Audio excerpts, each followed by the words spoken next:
সবাইকে আমন্ত্রণ জানাচ্ছি বিডি লাইভ 24 নিউজে।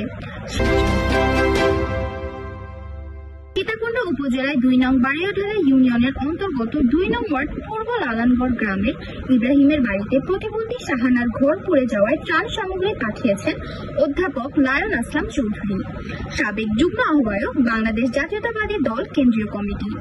এছাড়াও সীতাকুণ্ড উপজেলার প্রশাসক ফখরুল ইসলাম নগদ টাকা ও ত্রাণ সামগ্রী বিতরণ করেন। ত্রাণ সামগ্রী বিতরণকালে আরো উপস্থিত ছিলেন 2 নং বাড়িয়াঢালা ইউনিয়নের বিএনপি সাধারণ সম্পাদক আলাউদ্দিন নাসির, 2 নং বাড়িয়াঢালা ইউনিয়ন বিএনপির সাবেক আহ্বায়ক শামসুল আলম। আরো উপস্থিত ছিলেন 2 নং বাড়িয়াঢালা ইউনিয়নের বিএনপির সাবেক আহ্বায়ক, উত্তর জেলা জিয়া মঞ্চের সভাপতি, কেন্দ্রীয় জিয়া মঞ্চের সহ সাধারণ সম্পাদক ওহিদুল ইসলাম চৌধুরী শরীফ, 3 নং ওয়ার্ড বিএনপির সভাপতি জয়নাল আবেদিন, 2 নং ওয়ার্ড বিএনপির সাংগঠনিক সম্পাদক নিজাম, 3 নং ওয়ার্ড বিএনপির সাংগঠনিক সম্পাদক শাহাদাত হোসেন। উপস্থিত ছিলেন যুব নেতা গিয়াস, জয়নাল সহ আরো অনেক নেতৃবৃন্দরা। চট্টগ্রাম প্রতিনিধি পাঠানো তথ্যচিত্রের বিস্তারিত।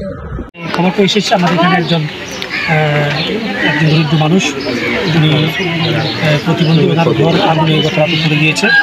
তো আমরা উপজেলা প্রশাসন থেকে খবর পাওয়ার পরে তাৎক্ষণিকভাবে আমরা 2 বান টিন, 30 কেজি চাল আর 6,000 টাকা এবং 6 পিস কম্বল আমরা এখনই দিয়েছি, তাৎক্ষণিকভাবে দিয়েছি। আর ভবিষ্যতে আমরা উপজেলা প্রশাসন থেকে আমরা ওনার জন্য একটা ঘর করে দিব, যেহেতু